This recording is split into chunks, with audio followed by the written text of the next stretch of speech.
Hello, welcome to Widnes Rugby Chat. We're back after a 5-month hiatus. Mike Parsons is now a fully esteemed and established local celebrity. So I thought I'd best make a return and put him back in his place. It's episode 6 of the year. The last one we did, Mike, was way back in March. I think some of you might have gathered from some of the other videos that I've been helping the club out a little bit. Obviously, the media man left, so I answered a call, so to speak, to see if I could help them tick over. But now Tyler is in there full time. Yeah. I can sort of come back to doing whatever it was that I was doing before. So something that we enjoy, I think. Yeah. So I mean, I don't know how it'll work, but we'll see. So yeah, we're back, and hopefully we'll be back on a regular basis. I know that we appreciate some of the messages that we've had from people who've missed the podcast. I know Mike has obviously been doing the Forge podcast through the club channels, which has obviously gone down well. But yeah, I think we're hoping to keep you back up to speed with things, all things Widnes related. I've said that. I've said it to a few people at the club as well that, I think it probably, without blowing too much smoke up our own backsides, it helps the club having more people on the outside talking about it, because ultimately it grows the whole thing. So with that in mind, Mike, it's not that I haven't spoken to you for 5 months, but let's have a reflection on how you think the year's gone, really. I think from my point of view, I think you're probably on par with where you'd expect to be, in and around 4th position in the league table. I think where we're likely going to finish is probably 5th or 6th. I think a lot's going to depend on that Sheffield result, isn't it, that's coming up, and of course the 1895 Cup scenario. We've ebbed and flowed, and some good results in the Cup against Newcastle. Certainly that comeback, they're sitting second. Nobody quite really knows how good they are till it comes to finals rugby. Of course, we beat Oldham on that Friday night, which was a terrific result. But then at the same time against Doncaster and Oldham at home, we was probably comfortably beaten as well. So, yeah, I think this playoff series coming up will be a true reflection of the season, really. I think there's been positives, negatives, and we're probably sitting and around where I probably expect us to be at this point. Talk a little bit about this, look forward, I guess, this battle for the playoffs.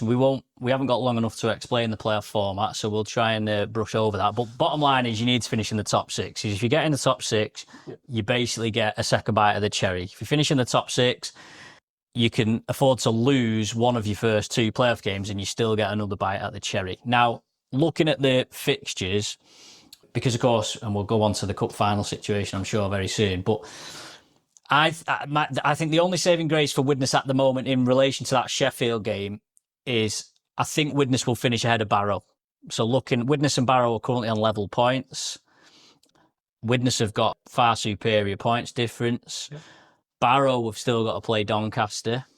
They play Halifax. Actually, probably the key game for Barrow is this Sunday. They play Halifax. But if you look at if you assume, fairly or unfairly, that Barrow are going to lose to Doncaster, they can only get 4 points. Yeah. And ultimately, with all due respect to Halifax and Workington, you'd expect Widnes to be able to pick up 4 points there, which then means that Barrow can't get past Widnes, even if Widnes lose to Sheffield.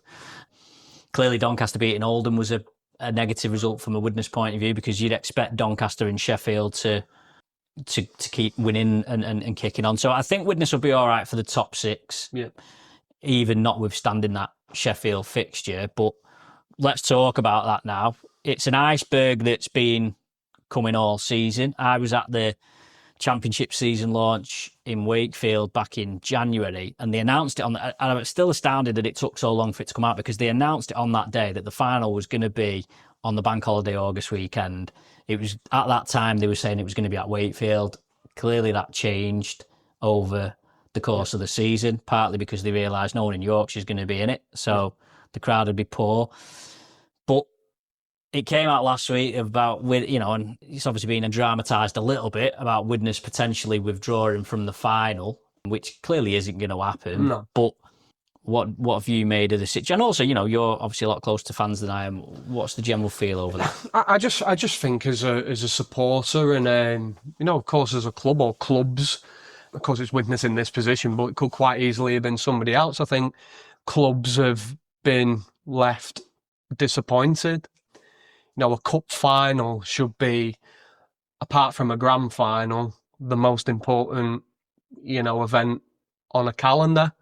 Yet we're sitting for most of the season not knowing the venue, not knowing, obviously until it come out in the public domain of when it's going to be. And then, of course, there's fixtures to move around. And not only that, to place it right before going into a playoff series is absolutely unbelievable, really. And, speaking about finishing in that top 6, that is vital for Widnes, because that might have to be a ploy by Alan Coleman, where you go into that first round of the playoffs and that is how he rotates and rests his squad, and basically not throw it, because, I'm sure that's not the mentality of the club, but, you go into it under strength, undercooked, underprepared, and you're almost going with the mentality of whatever happens, and we just have to move to next week.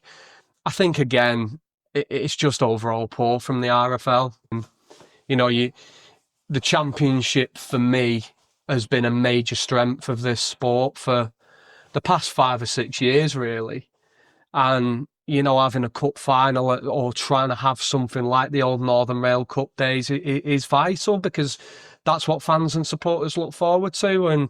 And instead, once more, we're talking about off-field elements rather than, the potential appetite of a cup final. Yeah, I mean, I think, like you say, I think the way that the championship's being handled as being very poor. I understand that Super League makes all the money, but I don't see why there can't be. And I think they are trying to work to this, or they say they are. Whether that happens, I'm not too sure. But Championship Rugby League could be like non-league football, is it could thrive in its own way, and be part-time and be realistic about what you're about, and still be okay. I think clearly the format of the championship hasn't worked. It's been an absolute disaster. Anyone with half a brain probably could have worked that out in the first place. And I think I've got grave concerns, to be honest, for Widnes if the format continues the way it is, because, and I've said this to a few people already, I think it'll have an impact on season ticket sales. Oh, I totally agree. Because I totally agree. And I know I was interested to see, and I've seen quite a few people mention on Twitter yesterday that they hadn't been to the London game, because I assumed they presumed London would walk over Widnes. But you get 13 games on your season ticket. You might already miss 1 or 2 because you have holidays and stuff.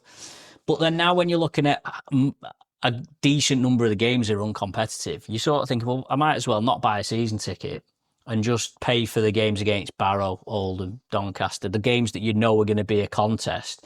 Ironically, they've not necessarily been much of a contest, some of them, because Widnes have got beat. But I think that's a huge issue and a huge iceberg that Widnes should be very aware of. But going back to the cup, I've seen some people, they need to get rid of it. No, they don't. We need the cup. Of course we do. Because you need something for people to play for. You need the league. The league is only ever won by one team, but usually it's only one from a few, whereas the cup, it gives Batley, as an example, the opportunity to have a decent run. Teams like that can beat a team on a one-off day, gives the opportunity to get to a final. I don't understand why they can't, if they have 2 leagues of 10 and then top up the fixtures with like the Northern, which they used to do back in the day. Yeah. So Widnes could be in a Northern Rail Cup group with Oldham, Rochdale and Swinton, play all them home and away. Everyone's happy, local games, big crowds. That's the cup group phase. Then you go into the season where you're playing 18 games, you play the same 9 other teams home and away.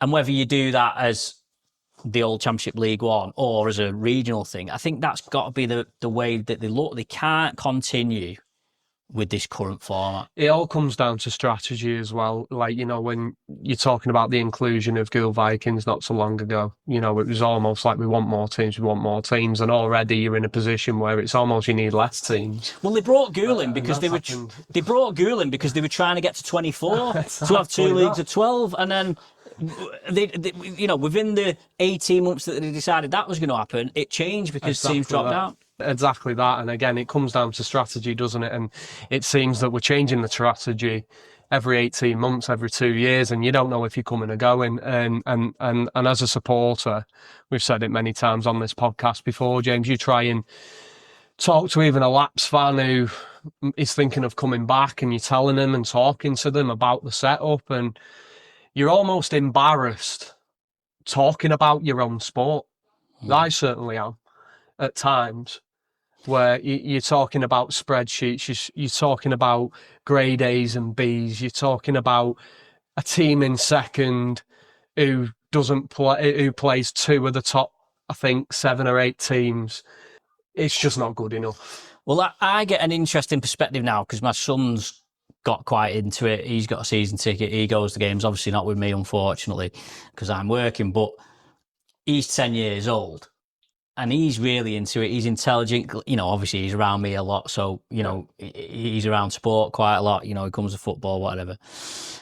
And it's like, he'll ask me, so do you think Widnes will get promoted this season? And then it's like, well, you got to explain to him, well, they don't quite have the promotion. Well, what if we beat London in the grand final? Well, no. And it's like, does that mean no one's getting promoted? I said, well, London might get promoted. He's like, well, who's going to get relegated? I know they don't have relegation, but they might. But he's like, well, how are London going to get in? I was like, well, they might relegate someone.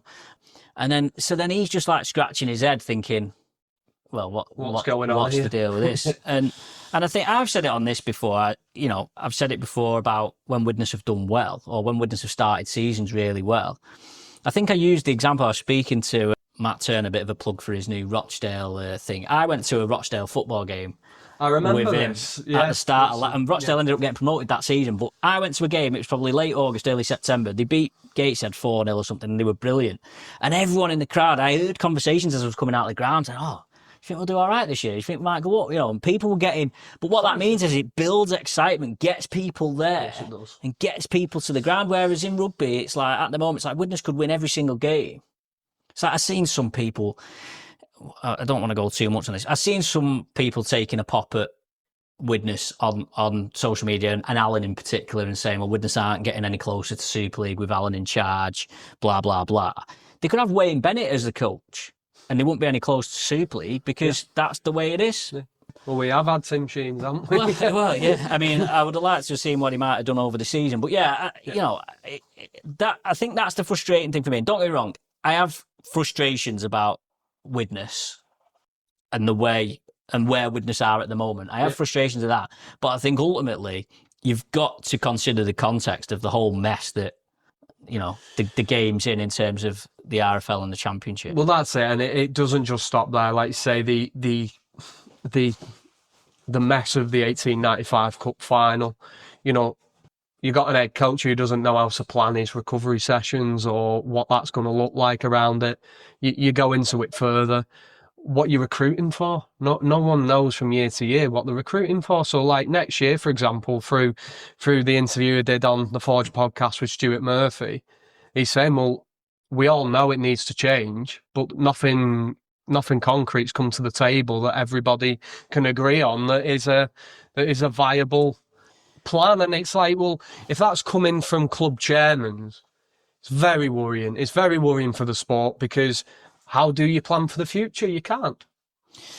I don't know how feasible this is. It just strikes me that the current process of making decisions clearly isn't working. So giving the clubs a vote and letting the clubs decide, surely it's time for someone to get a grip of it and be like, right, we've decided, the RFL board or whoever it might be has decided we're going to do this with the Championship.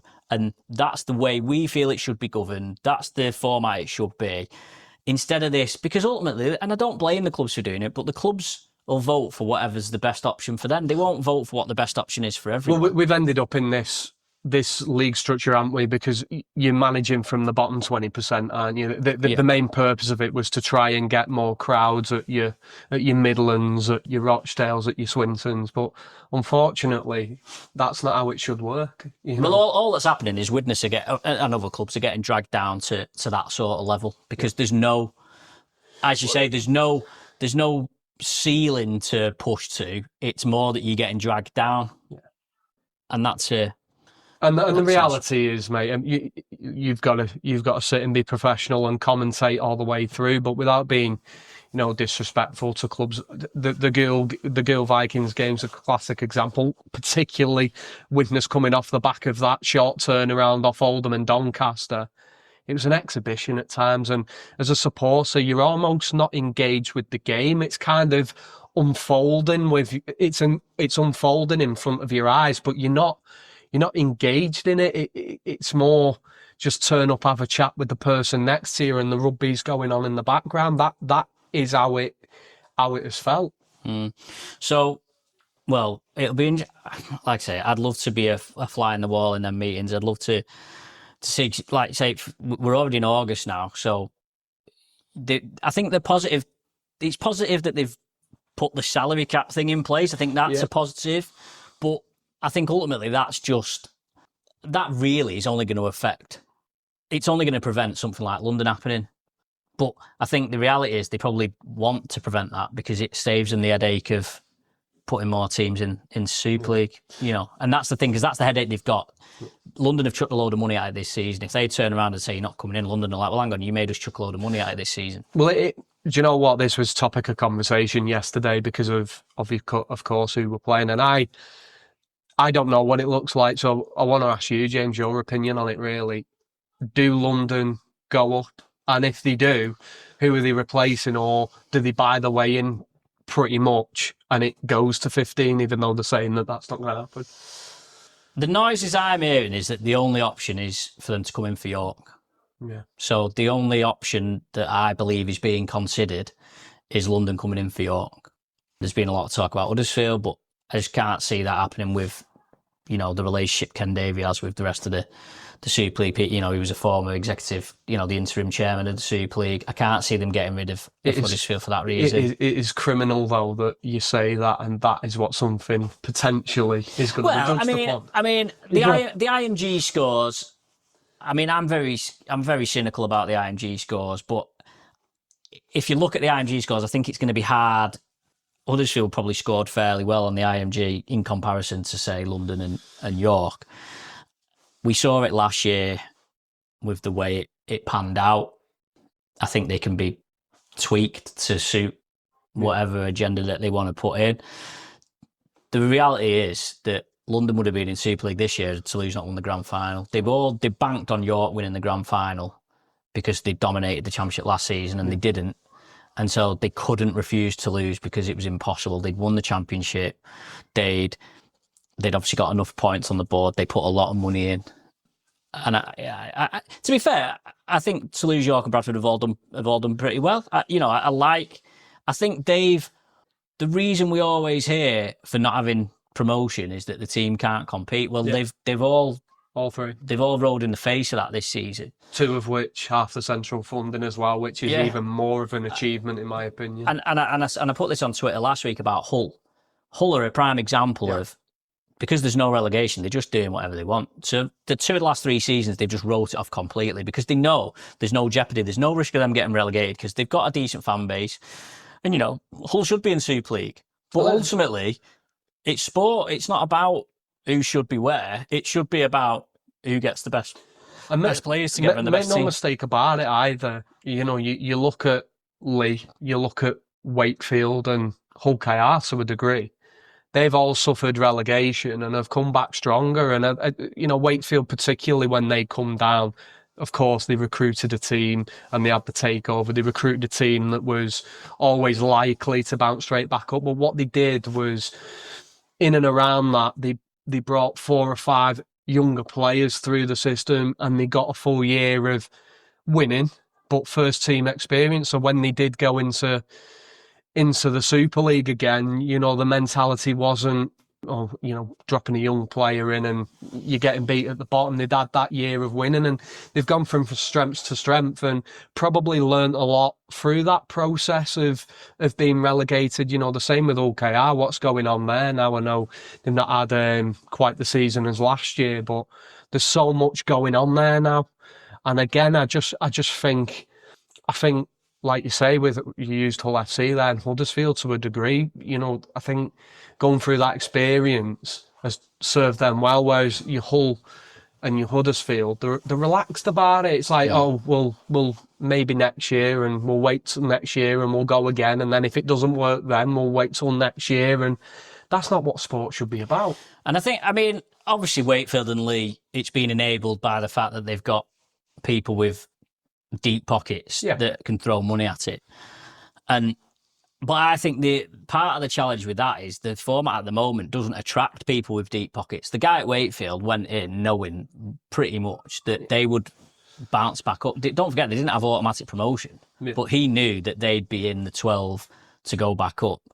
Now, if London don't go up this year, no one's going to look at investing in the Championship team ever again, because they're going to look at it and be like, well, what's the point? Because the London fellas put in a few million quid. They've blown away everybody in the league, and they're not going to go into Super League. And almost, so you can just say it doesn't matter, really. So then that means that someone's going to look at Widnes or Oldham or Doncaster, and you know, Oldham have had the issues this year, and I know there's been a lot going on there, but if Oldham could have got promoted by winning the grand final this year, what happened at Oldham wouldn't have happened. Yeah. You know, the nature of what happened there would not have happened if it was a simple case of, to get promoted to Super League, you have to win the grand final. Yeah.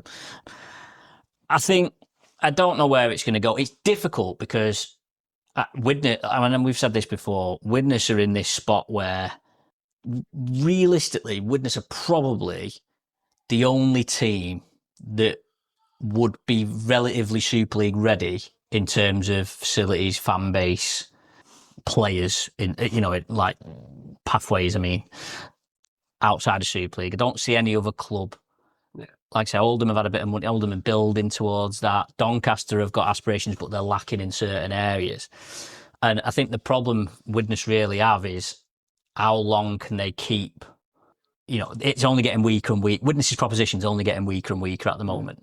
And I think that's the worry for me, is, are we going to get to a point where there's a full-time league and a part-time league, and ultimately Widnes's future is in the part-time league? I think that's the way, if we're all being honest, that's the way the sport is looking like it's going. You know, the NRL noises get louder and louder, and I think as a supporter, you can't say it's not the wrong thing to do. You know, as much as it probably harms Widnes, that model, you know, you can't say it's not the right thing to do for the sport. It is. And that's my concern now. With time's running out for Widnes, and as the years pass, it becomes harder to make that gap up in terms of chasing the investment, putting it together, and then making that jump to Super League. Because, of course, you know, you've got the argument in Super League where really, realistically, can it grow right now by more than 14 teams? You know, we're already seeing, you know, in the loan market, for example, you know, the shortage of players, you know, a couple of injuries in Super League, and quite simply, players are getting called back. You know, we've seen it, you know, with Andy Badrock and Jack Billington. Jack Billington, obviously, a little bit of a different case. But that's what you're seeing as well. And you can't really facilitate 15 or 16 teams. So for Widnes, it's not just getting that investment, it's putting a model together, moving forward, competing at the top of the Championship, and then proving you're better than one of the 14 teams and a better argument to be in Super League than them. I'd like to get to a point, I think, where I think the chances of there being automatic promotion relegation again are slim. I think what they've got to do is, even if they say they're not going to have automatic promotion relegation, is come up with a system that says, if you win the Championship Grand Final, you can apply to go in, and we'll consider, a bit like they used to do with the Football League. You had to get elected to almost the like a League. minimum standard, almost a bit like it was for the licensing, where you had to win the Championship or the Northern Rail Cup. I think you do that, where you've got to win the Grand Final, and if you've won the Grand Final inside the last 3 years, that's your window that you're allowed to apply. And there's got to be some sort of guarantee, if you like, or, you know, the Super League can't just blag it and say, well, we will listen, but we're always going to say no. Well, straight away, like, you could put a metric in where if you finish bottom, you know, that can impact on your scoring in the Super League. So if you do it 3 times in a row, then that will severely put you under threat. I think that's what they should do, because I think the Championship has got to have some sort of hook. Yeah. And the hook's got to be, if you win the Championship, you can go up to Super League. Yeah. And then it's up to you then. It's up to them clubs then to get the other stuff right. And it won't encourage... It means that teams like, say, at Oldham, and Oldham have done it. I think Oldham did all right last season. You know, obviously they've done well in the adversity this season. Oldham can throw money at players like anybody can, but they know that even if they throw money at players and win the grand final, they've still got to do all these other things. Yeah. You know, it wouldn't be a case of, so like Midlands, you know, and I like what they're trying to do, but ultimately, if Midlands chucked a load of money at players and won the grand final, there's not a chance that they could play in Super League at the moment. They've not got a facility, they've not got the fan base. So it's not encouraging that sort of behaviour. It's encouraging investment in your playing squad, but also you've got to make sure you get the other bits right. Structure, media department, community activity, the list goes on. And I think that's surely got to be the thing. I think from my point of view, I'd just love to get away from having to talk about that and just focus on enjoying the rugby. Yeah. No, and that's what we all go for at the end of the day. And I think that's where I worry, like I say, I worry a lot at the moment for Widnes, especially, you know, Widnes are quite fortunate at the moment that there's a lot of homegrown players in the squad. There's a lot of local lads in the squad. That isn't always going to be the case. You know, you've got a decent number of players, and, you know, quite a few of them have got quite a few years left, but Widnes don't have an academy. Who are the next players coming through that are going to play for the first team? And if they're not there and you're recruiting from other places, does that severely impact what your identity is or what you're about? And I think that's another thing a bit further down the line that I can see being an issue. You mentioned about investment. I know Andy Orabin has been obviously in the headlines. We won't talk too much about that, but we're going to try and get him on a podcast in the next week or so. So maybe have a chat with him to see what he thinks about things and maybe shed some light on where he thinks the investment should be or should go. But again, I think I go back to my Wayne Bennett analogy. I think at the moment, you could put, if somebody came along and said, we're putting £10 million into Widnes tomorrow, is that pathway to Super League even there? I'm not sure that it actually is. I suppose what happens to London this year is going to be a significant insight of what that's going to look like, because I will be very surprised if they don't go through the season unbeaten. No, yeah, they will, yeah. You know, you've got Jason Demetrio as a coach, you're a team in the capital, which the RFL it's always been known that they've wanted a presence down there. Well, I mean, it's only natural. I think, you know, yeah. I don't think it should be used as a criticism of them. No. You know, it makes sense to have a team there. If they tick all them boxes and can't get up, it does then for little old Widnes raise massive alarm bells of going, what is the way forward? And I suppose the worry then of, you know, we're averaging crowns around 2,000 now. It's a damning admission, really, that you're probably closer to being a Swinton or a Rochdale as you are to even a Lee Leopards at the moment. Well, you mentioned Goole before, and I like that at Goole. You know, it's a non-league football ground. They've obviously spent a bit of money. You know, they've had the council have funded the new stand there. But if you compare that to Widnes and Doncaster, it's a million miles. There's the separation. I actually saw a Halifax fan tweet this over the weekend, and they played at Sheffield, and they were like, it's just chaos. You know, from then, one week they could be playing at Widnes or at Salford or at Doncaster, and then the next week they're playing at a Tier 9 football ground, which is what Sheffield FC play at, what Sheffield Eagles now play at, it's what Goole play at. Yeah. And that is the key, because it's not, okay, yeah, you always have a division, you know, of course, in the Premier League, you've got Bournemouth play at not even a 20,000 and Man United play at Old Trafford. But it's not just about that, because it's about the teams that are at this top end are getting dragged down by these teams that haven't got, they've got limitations, and there's absolutely nothing wrong with that. That set up at Goole and all, there's nothing wrong with that.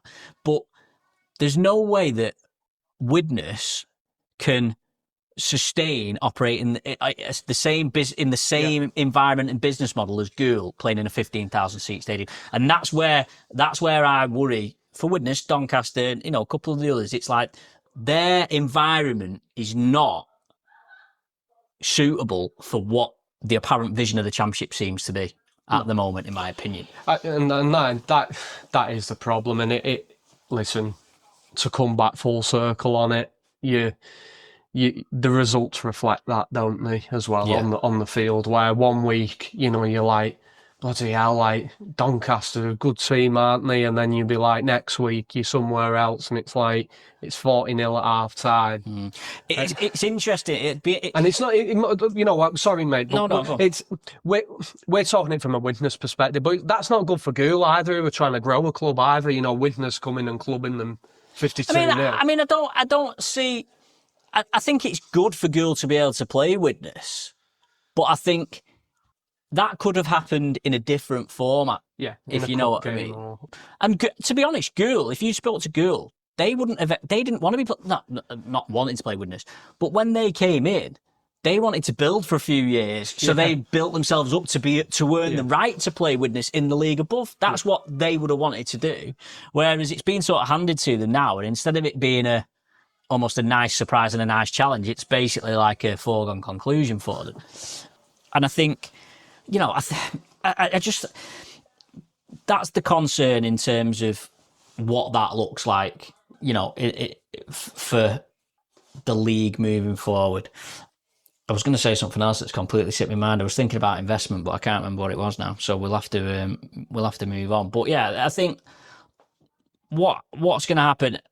What I was going to say, actually, it's just come back to me.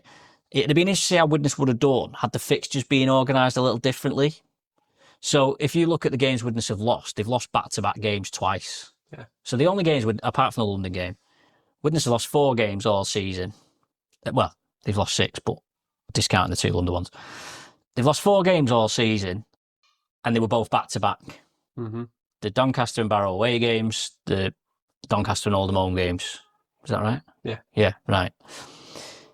So Widnes go from having basically 7 or 8 weeks just trolleying teams, and then they're playing, what did they play? Wednesday and Sunday or something, or Wednesday Friday, wasn't it? Friday and Wednesday. So they played Friday and Wednesday. Yeah. And then Gould on the Sunday. Yeah. So, so I think that is a massive factor. It's not, but it shouldn't be, because ultimately, if it was a run-of-the-mill league format, it's the luck of the draw, what fixtures you get. But I think the fact is when you're just rolling over teams and then all of a sudden you're playing a team at a much higher level, back-to-back, and Widnes were really disappointing in them 2 games, and I'm sure Widnes would feel disappointed about how them 2 games went. But I think them 2 games look different if they've played, even if they'd have played Doncaster, Gould, Oldham. Yeah. I think it look different. Yeah, I think to be honest, and listen, I ain't making any excuses because I agree. Certainly, that Oldham home game and Doncaster home game, them 2 teams was worthy winners. But having them 2 teams in such a short turnaround, it wasn't just a turnaround. It was you're playing 2, real good teams at this level. If they was, like you say, perhaps maybe dropping without being disrespectful, a Workington into that result might play out differently if you're going week to week and you're playing them side. So I do have sympathy with Widnes in that respect, and quite similarly, again, it looks like it's going to fall that way with the Sheffield game, where again it's not falling against a North Wales Crusaders, it's falling against a Craig Lingard team that are getting better and better as the weeks are going on, and are having a real push come the season's end at the playoff places. Be interesting to see how Jordan Abdul does in that game. Yes. I thought we were going to go there then again. the playoff format. Now, Widnes obviously have the cup final on the Monday, and then the following week they'll be, if they finish in the top 6, again, if you finish in the top 4, you get home game. I think it's unlikely Widnes finish in the top 4. I think Widnes going to finish 5th or 6th. Yeah. So you're going to end up playing probably Doncaster away, probably maybe Oldham away in the first round of the playoffs. There's an argument to say that losing the first game isn't necessarily the end of the world, because if you lose that first game, you then play at home to Midlands, Batley, something like that. Then, of course, you've got to win more games to carry on going. The alternative is if you win that first game, you then got to play London or Newcastle away, which you can lose because then you get another chance at home against somebody else. There's a lot of other chances, isn't there? Yeah, you get other chances. But ultimately, you could end up playing London away twice. You could end up playing... Which you don't want, do Which you don't want. Well, right. I mean, the way I look at it, I'm like, if I got London away in that second week, I'd just forfeit it. I'd just be like, what's the point in us spending the money going there to get beat? When, actually, even if you beat them, they're going to then knock somebody over the following week and you're going to have to play them again later on anyway. So, I think, I remember the format of the year when it was, I think, did they do top 5 in the Championship one year? Yeah. And the top 5 format was Toulouse played Featherstone. I think Featherstone finished 5th or what. I'm sure did they do a top 5? Yeah, because they got to the grand final, didn't they? 'Cause that's when they played Toronto, wasn't it? Yeah, but Featherstone played Toulouse, and I always remember. Was it Toulouse played Toronto? It might have been. And I remember it was Featherstone played Toulouse. I was on holiday in Albufeira, and I watched it. But I remember thinking Featherstone should just throw that first game against Toulouse, because even if they lose, they've still got to play the following week, and then they'd still have to play Toulouse again, and obviously you have to go and play Toulouse in the final, whatever. And I always remember thinking that, why didn't they just throw that game? What's the point in going? It might have been Toulouse at Toronto. I can't remember. There was definitely a game. I think it might have been Toronto v Toulouse, maybe. Yeah. Where I was like, what's the point in Toulouse going all the way over there to play? When even if they win, they're going to have to go back over there. Do you know what I mean? Anyway, so we'll see how that rolls. The game against... What are your thoughts on the final against London? And the game, I know Alan Coleman probably would have preferred to have been able to shuffle his pack a little bit more. The bottom line is he hasn't really got a pack at the moment. So Widnes have, I wouldn't say shown all their cards, but they've really rattled London there in that game. And massively. My only concern now is London are going to go into that final and know that, well, actually, we can't afford to be complacent against these, because if we are, we could be left with egg on our face. Yeah, I think, look, I like to be positive and optimistic. However, I do see it through the lens of, you first of all poke the bear massively, and secondly, for Widnes to reach them performance levels again it's like climbing Mount Everest. Widnes was phenomenal. The effort areas was phenomenal. The scramble defence was phenomenal. But that was a quick game. When Widnes was in the washing machine, London was taking us 80 yards in a set. The ruck speeds was, as quick as I've seen at a Widnes game. I'll be honest, like, you can't knock the endeavour and the character of Widnes, but the closer to that game as well, it's likely you're probably going to lose 1 or 2 more bodies within that run as well. Very limited on players coming back. I do fear, a really, what would be the word, convincing London performance to put the wrongs right for them. And I don't think it'd be, I wouldn't be criticising Widnes one bit either if the score blew out a little bit. I just struggle to see how Widnes can get to them levels again. London bombed the chances that they did, because let's have it right, they could have had a couple more tries, and Widnes could have as well. But I just think if London just improves that 5 or 10%, them ruck speeds that we've seen at times, if that happens for more consistently for 10 or 15 minutes longer, I've seen a pace at times that we just simply couldn't keep up with. There was a couple of examples, I thought, where there was offloads that Widnes just didn't see happen. Yeah. They thought the tackle was done, they weren't watching, an offload came in and they nipped in. Yeah, they nipped in. I think I said before the game, the most London had conceded all season in one match was 30. Yeah. Obviously in all competitions, the most they'd conceded in the league was 18. And it was like, well, can Widnes keep them below 30? And if they don't, can you see Widnes scoring more than 30? And, actually they did all right in that regard, and just were a little bit short. Obviously all the fuss about cancelling the final has probably impacted on ticket sales. Yeah. I'm surprised that there's not necessarily been. I suppose it's still a little bit up in the air, but it'd probably be helpful if there was some sort of assurance that it is happening now after that last week. But I've seen somebody say, well, Widnes will have 5,000 at the final. And I'm like, well, if they can get 5,000 at the final, why are only 2,000 coming to the league game? But the final will be a different atmosphere. It'll be a bit more of an occasion. It might be a little strange because the ground will be obviously empty, half empty. And I know that it's only the same as a home game, but because you're all going to be on the same side. Yeah. And I know the idea is that if you envisage the Halliwell Jones Stadium, the idea is that they've given Widnes if you're stood in the tunnel, they've given Widnes the left side because the idea is that if Widnes sell more tickets, they can go all the way around into the Martin Door stand or whatever they're calling that these days.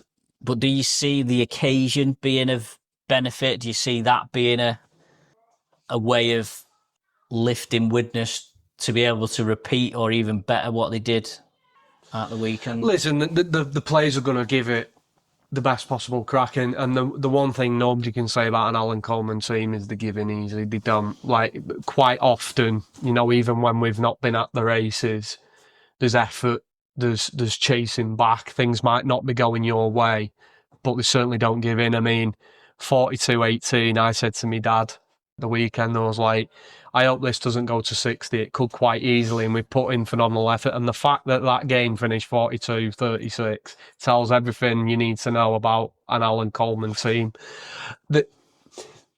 I think we will lift. I think we will give it a good shot in periods, but they're just a juggernaut. They're just an unstoppable juggernaut. And I think one thing I will say, I think that the attendance will hopefully be healthy because of who it is, London, and the noise around them at the minute. Darren Lockyer, Jason Demetrio, Voro, Murray, Regan Campbell, Gillard, the list goes on. I think because of the date, you will get some Super League interest from your Wigans, your Warringtons, your Saints to come down and see what this London team more than anything's about. Listen, prove me wrong, lads, but they're up against it, mate. I just can't see how Widnes how all them scenarios on Sunday happen again. I mean, if they do, what an effort, you know what I mean? But I just can't see it, mate. Yeah, I mean, I think Widnes, in terms of personnel, obviously Jack Owens, you'd think would be back. Danny Richardson won't be. That's another key element, isn't it? The we'll see about that. We'll see about that. There's something that we don't. We'll see about that. Well, I mean, I was aware that something was bubbling with that. Although somebody did say to me that Gary Everton might change his mind after the result at the weekend. But I do know that efforts were being made to try and sort that situation out. It does seem a little unfair, given the length of time between the games. I think obviously losing Jack Billington's a blow, because as you say, I think the concern is what injuries are you going to pick up between now and then, which is potentially damaging. What else do you want to talk about, Mike? We'll have to start asking people last questions. How do you think the season's gone so far? How do you think the season's gone, and how far do you see this Widnes team going in the playoff run? We know the capabilities of Doncaster, and they seem to be a bogey team of ours. Oldham we've beat once, lost once. Barrow the same. We've seen us against Newcastle now. Where do you believe we stack up in comparison to them teams? It's a good question. I think I'm glad of the playoff format because I'm actually on holiday the first week of the playoffs. So at least if they do lose, there's still going to be another match to go to the following week. Unless they play it on a Thursday night, which would help me. I think, listen, I was disappointed with Widnes against Doncaster at home and against Oldham. I struggled to remember which way around the games were, to be perfectly honest. I thought they were never in the Oldham game. I know Alan Kilshaw's got a little bit of, the Swinton thing with Nick Gregson last year, whenever it was. But he's a good he coaches his teams well. And Oldham have been on a really good run. And I just think Oldham did a real job on Widnes on that day. And it was just frustrating that Widnes didn't show in that game what they what they're able to do. I think the Doncaster was a little different because I think we saw it against London. Widnes put effort in as the 99 times out of 100 they do. But they didn't get points in that Doncaster game, whereas at least against London, in that first half, they put in a load of effort, but they scored 3 tries. They got the points on the board. I'm skirting around your question, really. I think Widnes are in the top 4. I think Widnes should be in the top 4. I think Widnes, I think on the day, I think they're better than Barrow and Sheffield. I think it's probably a toss-up with Oldham. I think Widnes are better than Newcastle. I think we saw from the way that performance went. And yeah, I think if you were in a normal fixture list, I think the top 4 would be London, Doncaster, Oldham and Widnes. And may I say as well, if you did take London out of this league, who knows who'd win it? It was like that last season. Last season it was a really good comp. Yeah. Partly because you didn't have a runaway team, so you had York to lose Bradford. And I know York won a lot of games, but they weren't blowing everybody away. It wasn't a foregone conclusion. Yeah. Last year was good. You had York, Bradford, Toulouse, Oldham battling for that top 4. It's been a shame this year with what's happened with Halifax and with Featherstone because typically they'd be strong. Salford are a big club at this level that, they're going to be competing again in the next couple of seasons. I remember what I was going to say to you about investment before. The other thing about money at the moment is, and I know the argument is you don't want to go bust, but actually there's no punishment is maybe not the right word. If you go bust, you can just start up again the following week with a new team. Well, it certainly seems that way, doesn't it, from what we've seen? Ultimately, all you have to do is, as long as you've still got somewhere to play, which ultimately, there's no one else playing at that stadium. There's no one else going to play at that stadium. So the only potential people that can lose out are the council. So as long as you keep them on board, and don't get me wrong, I think the RFL will close this loophole very quickly. But Halifax went bump, started up again a few weeks later. Salford obviously started up over the season. Crusaders basically done the same. Process, And they get points deduction, but so what? Yeah. They might have a crack. They might have a go at it. Yeah. And make it further next time, but they know that they can take that risk because if it goes bump, well, we'll just start it up again. And I'm not advocating for that approach, but by all means. But I think when you're in the situation that Widnes find them in, at the moment, what have you got to lose? Because you're not necessarily going anywhere anyway, and you know that you can rescue it at the bottom. Yeah. Anyway, and that's a very crass take on it, to be perfectly honest. And I hope the RFL do close the loophole because I think it's poor. But yeah, moving into next season as well, James, there's a couple of notable players coming off contract. Jack Owens and Tom Gilmore have had sensational seasons. They're coming out of contract. You'd say sensational, would you, Mike? I think they both. I think they have, to be fair. Consistently, I think it's the best they've both played together in the last couple of years. I think they've been in good form, and when we've been at our best in games, them two, especially with Jordan Johnson, have really kept Widnes ticking over. Danny Richardson, we don't know what his future is beyond this season and where that's going to be. Them 3 players in particular, James, if you was Widnes, would you be doing your best to keep them on board for next year? 100%, yeah. I think as I said before, and I've said this on the podcast before, Widnes need to prioritise keeping the Widnes lads. And I know it's a bit cliche and whatever, but I've said it when we've talked about recruit. I remember we did one. I think we did it in my car actually last year. One of the recordings. And I said it at the time. Lawton, and obviously you're adding Gilmore and Owens that now. They should always be at Widnes. Owen Farnworth should be at Widnes. Ted Chapelhouse should be at Widnes. Them players should always be at Widnes. And then if you can recruit, because don't forget, you can recruit around them to make you better. And I think I said the example was Lawton. One season, Lawton might be a starting back rower, but then you might sign someone better. Well, is Sam Wilde better? I don't know. That's another debate for another day. But you sign someone like Sam Wilde, he comes in, and that means Lawton actually becomes a bench player, right? But then Sam Wilde then moves on to someone else. Lawton comes back in, he's still there. Widnes don't realise at the moment that they're coming out, they've got a strong core of homegrown lads that's consequence of having the academy 10 years ago. Yeah. And as I said before, when all them are gone, you basically you're fishing in a pond with no bait really. Yeah. And you've got Midlands are fishing in the pond, and their bait. Well, they've got a lot more cash on the end of their bait to tempt players than potentially you have. And so that's why. And don't get me wrong, I'm not saying we just keep players because they're from Widnes. Yeah. Because you've got to be good enough. You've got to be good. And ultimately, Gilmore and Owens are two of the best players. Yeah. And so I think what Widnes have actually built over the last few years, I think has been good. It's been solid. Yeah, we've not perhaps got the results that it should have.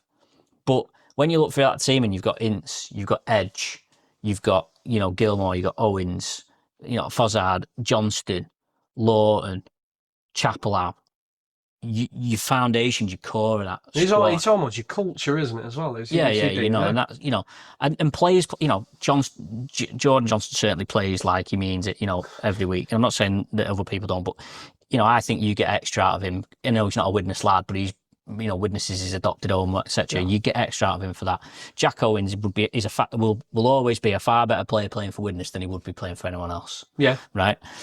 And so that's why it's imperative, I think, that them players have got to stay, because the alternative worries me. Yeah. In terms of, I just can't see where they're gonna come from, or where the next. And I've said this before, where the next cabs off the rank are. Widnes have done really well with recruitment. Connell has been a great pickup. Yeah. I think, Dan Murray's been superb. Since he signed, he's probably been pound for pound, probably the best forward Widnes have signed. Yeah. But then I look at somebody I think Danny Langtry's done really well, and I know some people were critical of giving him a 2-year deal, but I think Langtry's been superb. Sam Wilde was obviously a good pickup. There's plenty of I think Morgan McQuirk has been a good addition. You've been able to recruit them players around this core, but if all of a sudden you strip out that core, who are you going to bring in? I mean, Owens, clearly his future's not at fullback. Connell is the fullback now. I mean, I'd have been happy playing Owens at standoff, and I've said that for a long time. Widnes have been fortunate that they've managed to get Richardson this year, and in Leon Hayes, I think that situation's actually worked out quite nicely for them. If you decide not to keep Gilmore, you basically got to sign 2 halfbacks, haven't you? And what have you made about Danny Richardson? Yeah, I mean, I think it was a good signing. It's obviously a nice story. It made sense. Yeah. As well. It was a safe signing. I think Matt Roberts said it in one of the signings. They want to get Widnes lads playing for Widnes, and that's 100% the right thing to do. And so to have the opportunity to get Richardson to come in, I think he's being good. His kicking game's obviously good. I don't think he'll be at Widnes next season, to be perfectly honest. I think he's probably hoping he gets a full. I wouldn't be surprised if he ends up at Bradford, to be honest. I think he'll probably want a full-time gig somewhere. And clearly with what's happening both at Widnes and the Championship, it's not going to be attractive to them full-time players so much to drop down anymore, because the money's not going to be around. But I think he's done well. But as I say, if you're getting rid of, if Gilmore doesn't stay, you basically got to sign 2 starting halfbacks, haven't you? And I think that's a daunt. When Joe Lyons, he's had a bit of bad luck with injury. Joe Lyons has been in the squad for however long, and he's never really been the first choice halfback. And how many halfbacks have Widnes gone along and have recruited, and it's not worked? Your Deck Pattons, Jordan Abdul, whatever. Smith, Matty Smith did all right, but and obviously Matty Smith was there when Tom Gilmore wasn't there. It's been hard enough to find someone to either partner, say Danny Craven, or to partner Tom Gilmore. Yeah. To then strip that back and be like, right, we've got to find 2. Yeah. I think that's a challenge. Yeah, so it'll be interesting to see how that pans out. I don't think there needs to be an awful lot of movement. I think generally the squad's fairly solid. I think there's perhaps a couple of players maybe that you'd say are replaceable, but you've got to find players to replace them. And that's it. And for me as well, like you've got to look it through the lens of the replacement has to be better. That has to be the idea, doesn't it? And like you said there, I've heard a couple of names and stuff, and I'll be completely honest, the names I've heard quite simply don't stack up to that. Yeah, and I think you've also got to be careful with what you're saying in terms of you know, your actions have got to speak louder than your words, haven't you? If you're saying you want to be spending the full salary cap or challenging for Super League, and then you're signing players from lower down, then maybe that doesn't stack up with what you're saying. But I think it's been interesting as well with the loan market this year, because Widnes have probably, I'd need to have a look at the stats, and Widnes haven't been terribly reliant on loan players in recent years. But it's been a lot more tactically better. It's been a lot. I think that's partly because the squad was recruited a bit better this year. There was a bit more balance to the squad. And so there wasn't Widnes there's not been many weeks where Widnes have been desperate for someone in a position because there's been backups. Listen, mate. Whereas in previous years, it was like, bloody hell, you've got to ring Warrington for a prop because we haven't got any. And listen, I'd all day long, you've got to be balancing this when it goes against you and you're struggling for bodies, but I would much rather see a Frank Sargent, a Jack Houghton, or a Kieran Taylor come in and give it a go. And do you know what? Most of them lads have this year. Look, we all know what the role is in the squad, but more often than not, they've delivered. Yeah, and I think Jack Houghton's been a bit unlucky not to play a few more games, to be honest. I think he's done all right. But again, I think you've got to give credit. I think that, obviously, Jack Bibby left early in the season, but he was another option that they had. I think they recruited pretty well. It was quite balanced, and that's helped. I sometimes wonder, would it have been good if they'd have had Max Wood or someone like that, from Warrington? But actually, the way it's worked with Billington, and I know people get out the pram about season-long loans and stuff, but it is what it is, You don't mind in a Billington situation. Yeah, he's on loan, and you've had him for 10 games, and then he gets recalled because Huddersfield are crap, and they've not got any players. And he's done well. And I said this to Alan the other day, I'm amazed that Huddersfield didn't recall him earlier. Well, we've all been saying that and scratching our heads thinking, how's this lad not getting on the TV? I think the Andy Badrock one's a little bit different, because we've had this problem before with Andy, where because of Lee's academy not being as strong as the rest, you always know if you're taking a player from Lee, the chances are one injury and it's going back. I think you just got to be a little bit tactical of where that player comes from. But like say, the Billington one, great. Leon Hayes, we strongly believed and knew that was for a period of time until the Jordan Abdul situation was sorted and we moved on to other things. That was for a purpose. I think overall Widnes' tactic in the loan market has been a hell of a lot better. Yeah, I mean, I think also that with Billington and with Badrock, I think part of it with Badrock was you need to play so many games to be in the playoffs.